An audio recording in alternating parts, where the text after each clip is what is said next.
¿Cuántas veces nos hemos preguntado si lo que vimos fue real? Si en verdad alguien nos tocó, si hay alguien caminando por la casa sin que podamos verlo.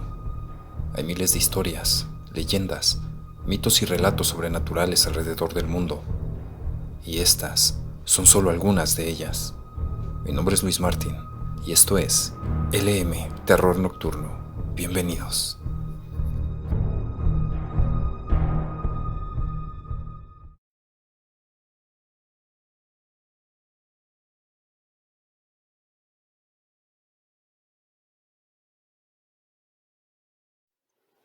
La Guay Chiva, la bruja cabeza de chivo.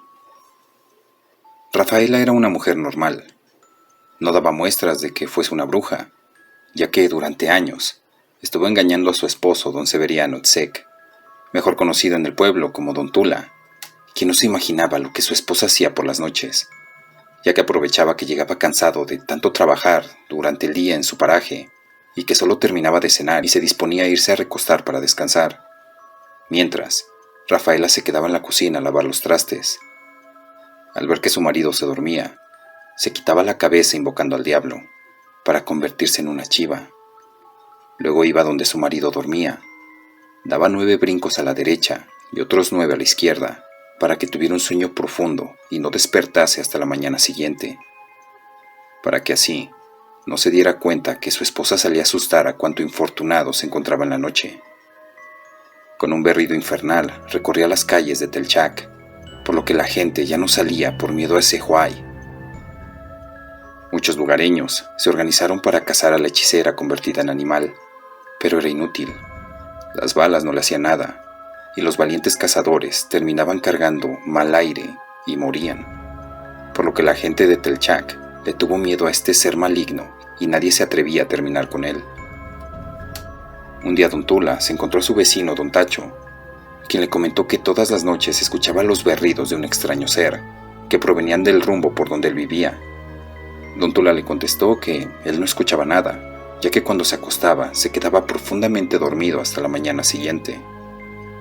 Una tarde, cuando la noche empezaba a caer, don Tacho regresaba de haber bebido en la cantina del pueblo, pero las copas se le bajaron al ver que en la casa de don Tula salió un extraño ser con cuerpo de mujer, pero con cabeza de chiva. Al darse cuenta que era la Huay Chiva, corrió despavorido y como pudo entró a su casa y le contó a su esposa que se dio cuenta que su vecina era la bruja que asustaba en el pueblo. Los dos decidieron callar el secreto de Rafaela, por miedo a que les hiciera algún daño. Los rumores en el pueblo empezaron a salir, hasta que un día don Tula, regresando de su trabajo, decidió pasar a visitar a su madre. Al verlo, la señora se dio cuenta que su hijo estaba enfermo, sin peso y todo demacrado. La señora había escuchado los rumores de que su nuera era una bruja, y le dijo a su hijo lo que se contaba de Rafaela en el pueblo.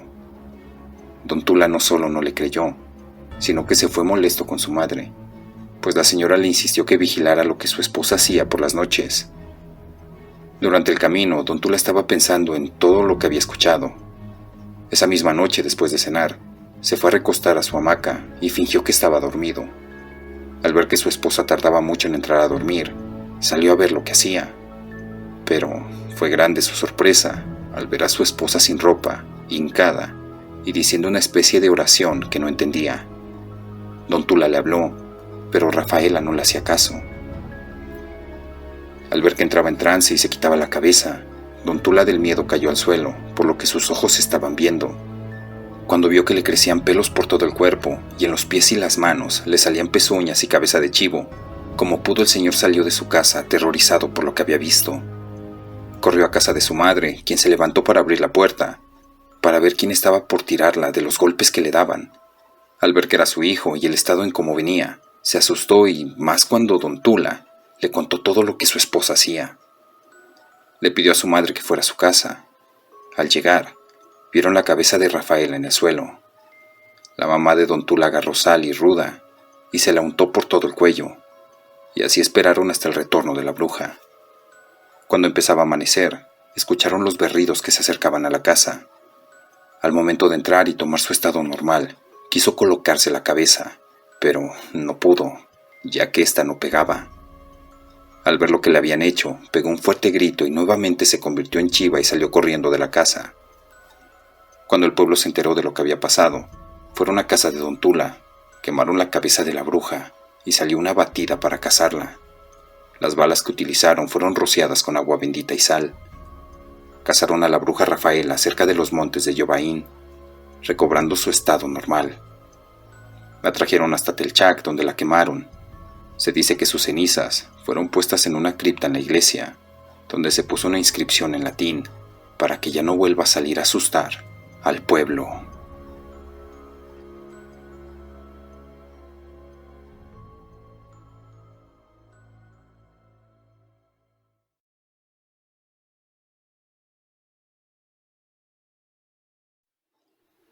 La Banshee.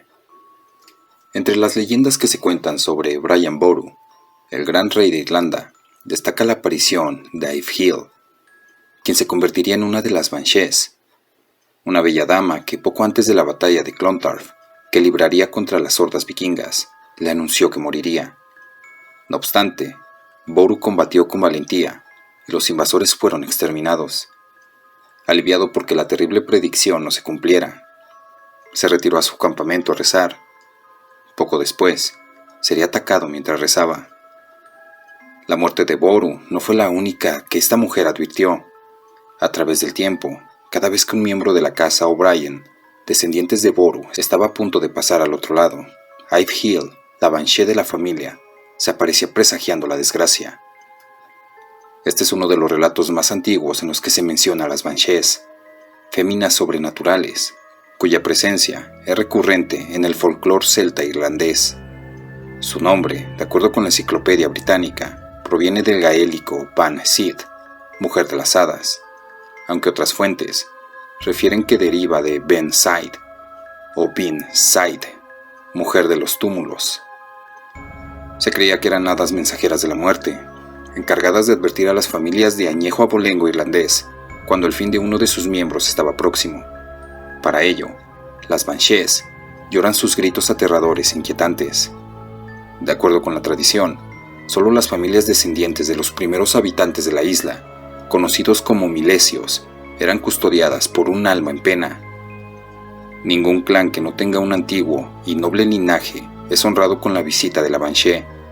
Por ello, su no comparecencia ha sido considerada como una descalificación en este sentido de la persona a punto de morir y de su alcurnia. Para que las Banshees lloren la muerte de un noble, poco importan las riquezas, ni siquiera es necesario que al momento de su muerte habiten en tierra celta, pues ella se encargará de seguir hasta el último miembro de la familia donde quiera que se encuentre. Su llanto es el primer indicio de que se encuentra cerca. Muchas veces no son vistas, pero se pueden escuchar sus lamentos. No solo son escuchadas por familiares y gente cercana al próximo difunto, sino que en ocasiones especiales, como con Brian Boru, se presentan directamente al destinado. Se cree que es posible que Aíf Hill se mostrara ante Boru con la intención de que el rey eligiera sucesor. Dependiendo de la Banshee y la familia a la que sirve, su llanto y aspecto pueden variar. Algunas fuentes la representan como una bella joven de lánguida y pálida apariencia, con largos cabellos blancos o rubios y ojos rojos como el infierno. Bajo esta forma, su lamento es lastimero pero reconfortante, anunciando el final del camino. Algunos autores la describen como una pequeña mujer envuelta en una capa, o como una aterradora anciana de ojos hinchados y enrojecidos por el llanto, cuyo grito desgarrador e hiriente rompe el silencio y perturba los corazones de los parientes que tienen el infortunio de escucharla. Ella aplaude, gime, ruge llamando la atención, y de acuerdo con la región se le ve vestida de verde, blanco o completamente de negro. De acuerdo con David Russell McAnally, las Banshees son las almas de mujeres que en vida tuvieron una fuerte relación con las familias que custodian. Si su conexión se debe a buenos sentimientos, será la encargada de reconfortar a los que se quedan. Su grito es más como un canto suave que permite aceptar el destino. McAnally cuenta que los miembros del viejo clan de los O'Riordan eran recibidos en la muerte por un ceremonioso canturreo emitido por su Banshee, pero no todos tenían tanta suerte. Otras estaban ligadas a las familias por el odio. Entonces endemoniados aullidos les asediaban provocando miedo y desesperación. Al respecto, una de las leyendas narra la historia de una joven plebeya que, cuando vivía, fue atacada por un heredero de una familia de nobles. Antes de su muerte logró maldecirlo, prometiendo que no descansaría hasta ver morir al último de su estirpe. Con los años el joven se olvidó de ella y de su maldición, pero una noche, la tranquilidad de su hogar fue interrumpida por espantosos alaridos. Entre las desquiciantes voces identificó los gritos de la joven que tiempo atrás había atacado. Al día siguiente, él falleció. A partir de ese momento, cada vez que algún miembro de su clan estaba a punto de perecer, la joven convertida en Banshee se aparecía vengativa, para divertirse con la desgracia de la familia de quien la había dañado. Existen varias teorías sobre cómo surgió la leyenda de las Banshee. Algunas la asocian con diosas paganas, pero la más aceptada afirma que se basó en un antiguo ritual celta, durante el cual se lloraba a los muertos, conocido como Ken, del irlandés Caoinid. En este se entonaba una melodía fúnebre que era acompañada por los lamentos de las mujeres del pueblo. Con llantos y sollozos se pretendía devolver la tranquilidad emocional a los dolientes. Con el tiempo, estos cantos se ritualizaron y se convirtieron en la señal que anunciaba al resto del pueblo el fallecimiento de algún miembro de la comunidad.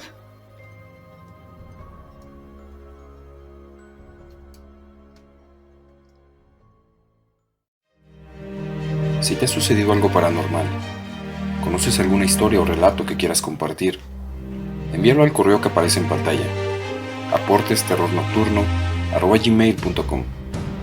También puedes enviarme fotos o videos paranormales que te gustaría que publicara en próximos videos. No olvides suscribirte, compartir, dar like y activar la campanita de notificaciones. Esto fue LM Terror Nocturno. Hasta el próximo video.